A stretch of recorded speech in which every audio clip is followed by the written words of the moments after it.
Salam jumpa kembali dalam Damai Sejahtera Yesus Kristus, Bapak, Ibu, dan Saudara-saudara.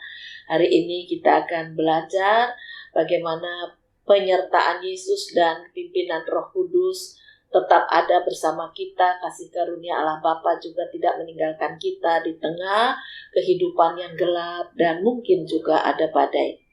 Biarlah firman ini akan meneguhkan langkah kita tetap setia kepadanya. Bacaan firman Tuhan dari Injil Matius pasal 14 ayat 22 sampai dengan 33. Mari kita berdoa. Tuhan Yesus, kami seringkali merasa gelap di dalam kehidupan, tidak tahu arah. Karena begitu besarnya problem yang harus kami selesaikan, pergumulan yang berat, sehingga kehidupan kami diombang-ambingkan oleh badai. Ampuni kekurang percayaan kami, teguhkan iman kami supaya kami tetap percaya Engkau tidak pernah meninggalkan kami. Berkaryalah ya Tuhan, berkati firman-Mu pada hari ini. Kami berdoa dalam nama Tuhan Yesus Kristus. Amin. Sesudah itu Yesus segera memerintahkan murid-muridnya naik ke perahu dan mendahuluinya ke seberang. Sementara itu ia menyuruh orang banyak pulang. Dan setelah orang banyak itu disuruhnya pulang, Yesus naik ke atas bukit untuk berdoa seorang diri. Ketika hari sudah malam, ia sendirian di situ. Perahu murid-muridnya sudah beberapa mil jauhnya dari pantai dan diombang-ambingkan gelombang karena angin sakal. Kira-kira jam 3 malam, datanglah Yesus kepada mereka, berjalan di atas air. Ketika murid-muridnya melihat dia berjalan di atas air, mereka terkejut dan berseru, "Itu hantu!" Lalu berteriak-teriak karena takut. Tetapi segera Yesus berkata kepada mereka, "Tenanglah, aku ini, jangan takut." Lalu Petrus berseru dan menjawab dia, "Tuhan, apabila Engkau itu, suruhlah aku datang kepadamu berjalan di atas air." Kata Yesus. "Datanglah." Maka Petrus turun dari perahu dan berjalan di atas air mendapatkan Yesus. Tetapi ketika dirasanya tiupan angin, takutlah ia dan mulai tenggelam. Lalu berteriak, "Tuhan, tolonglah aku!" Segera Yesus mengulurkan tangannya, memegang dia dan berkata, "Hai orang yang kurang percaya, mengapa engkau bimbang?" Lalu mereka naik ke perahu dan angin pun redalah. Dan orang-orang yang ada di perahu menyembah dia. Katanya, "Sesungguhnya Engkau anak Allah." Bacaan kita, Bapak, Ibu, dan Saudara-saudara, mengingatkan akan peristiwa ketika murid-murid sudah selesai mendengarkan firman dari Yesus, lalu mereka disuruh pergi dulu ke dalam danau melalui perahu, di atas danau ya bersama dengan orang banyak yang suruh pulang, lalu Yesus berdoa. Sekian lama mereka menunggu karena perahu mereka diombang-ambingkan oleh angin yang keras, dan ketika angin itu semakin keras, langit semakin gelap, mereka semakin takut. Pada saat itulah Yesus muncul. Yesus datang berjalan di atas air. Mula-mula murid-murid kaget dan mengatakan, "Wah, itu hantu." Tetapi kemudian Yesus menegur mereka, "Kenapa kamu menganggap aku hantu? Jangan takut, ini aku." Jadi itu menegaskan kenapa kamu selalu ragu, tidak percaya penyertaanku meskipun ada badai, ada langit gelap, ada suasana gelap. Aku tidak akan meninggalkan kamu. Memang aku menyuruh kamu berjalan duluan. Aku berdoa, tapi tidak berarti aku akan membiarkan kamu di dalam kegelapan dan badai. Lalu Petrus masih penasaran, bertanya, "Kalau itu memang Engkau Tuhan, aku juga mau berjalan di atas air." "Oh, silakan," Yesus bilang begitu ya. Mulai Petrus menurunkan kakinya di atas air, dia berjalan beberapa langkah, tiba-tiba ada angin keras, dia goncang, dia takut, dia tenggelam, dia teriak. Dan Yesus mengulurkan tangan untuk mengangkat Petrus. Saudara-saudara, itu menggambarkan orang yang goncang, ragu-ragu, yang tidak utuh percayanya, orang yang gampang jatuh. Tapi orang yang percayanya utuh, yang percayanya teguh, tidak mudah jatuh. Meskipun dia ada di tengah kegelapan, di tengah angin badai. Karena dia tahu Yesus tidak pernah meninggalkan. Buktinya, pada saat kritis, mereka tidak bisa berbuat apa-apa. Yesus datang. Ya, Yesus datang. Lalu di situ Yesus menunjukkan kuasanya, "Air aja bisa aku kuasai. Apalagi cuma persoalanmu." Bapak, Ibu, dan saudara-saudara, kita tetap menjalani kehidupan hari ini, hari esok, meskipun belum tahu badai seperti apa, walaupun tidak diharapkan, bisa saja terjadi. Tetapi tetaplah yakin pada saat-saat tertentu, ketika kita mengalami kritis, jangan ragu. Sebab Yesus tahu, meskipun pada saat murid-murid di danau itu Yesus sedang berdoa. Nah sekarang Yesus sudah naik, tapi kuasanya ada, kuasa Roh Kudus ada. Jadi jangan pernah ragu dan jangan pernah takut. Satu keluarga menghadapi badai karena mereka ya seperti fakta yang ada sekarang ini, tidak lagi bekerja. Lalu pesangon tidak utuh mereka terima. Apa yang bisa mereka lakukan?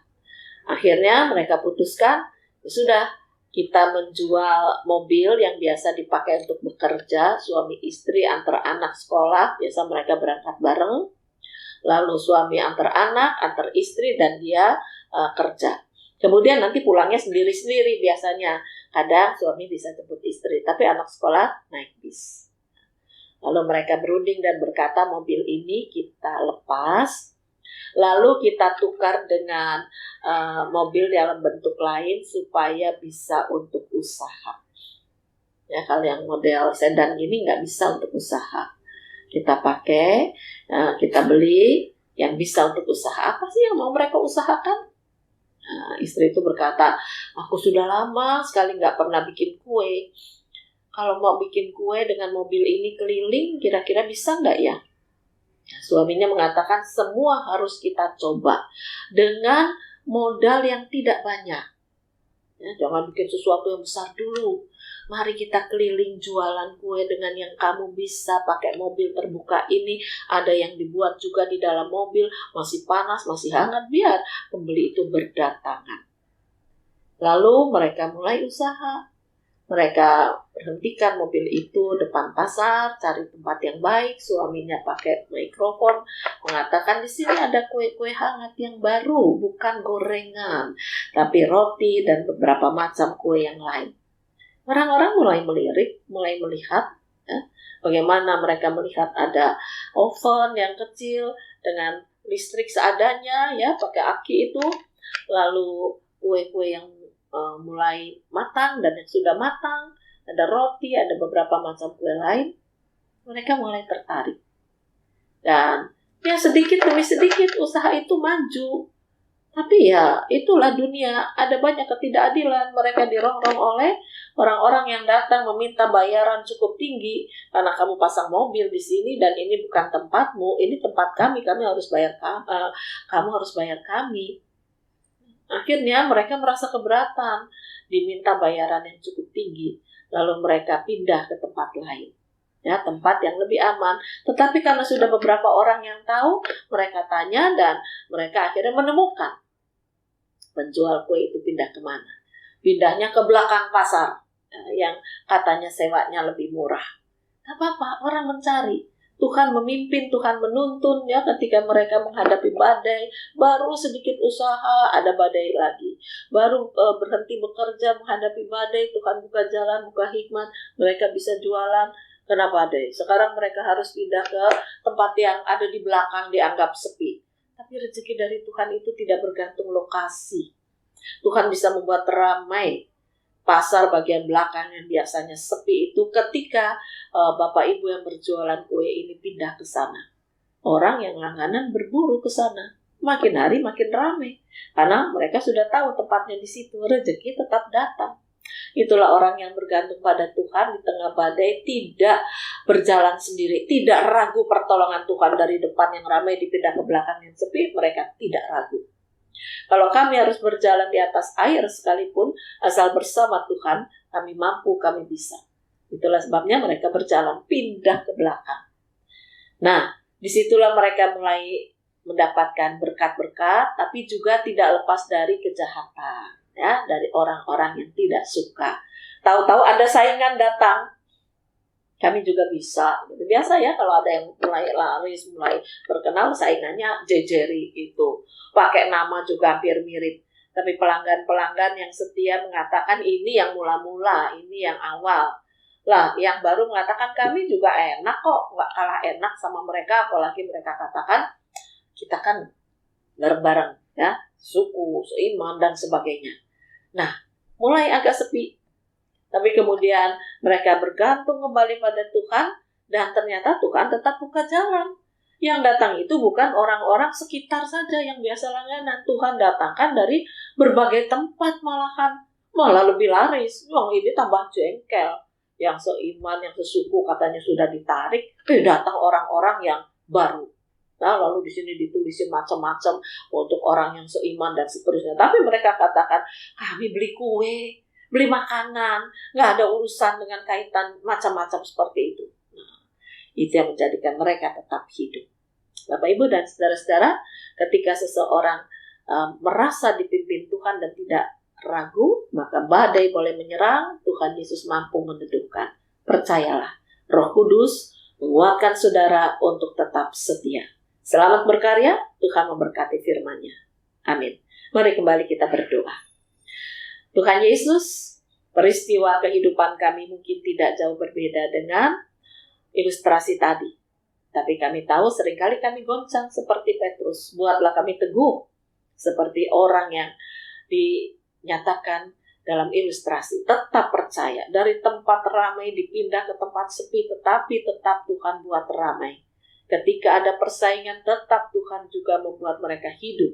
Karena pelanggan-pelanggan baru yang Tuhan datangkan. Kuasa Tuhan akan dinyatakan. Terima kasih. Biarlah kami tetap setia, tetap yakin, tetap tahu Engkau tidak meninggalkan kami. Inilah doa syukur kami dalam nama Tuhan Yesus Kristus. Amin.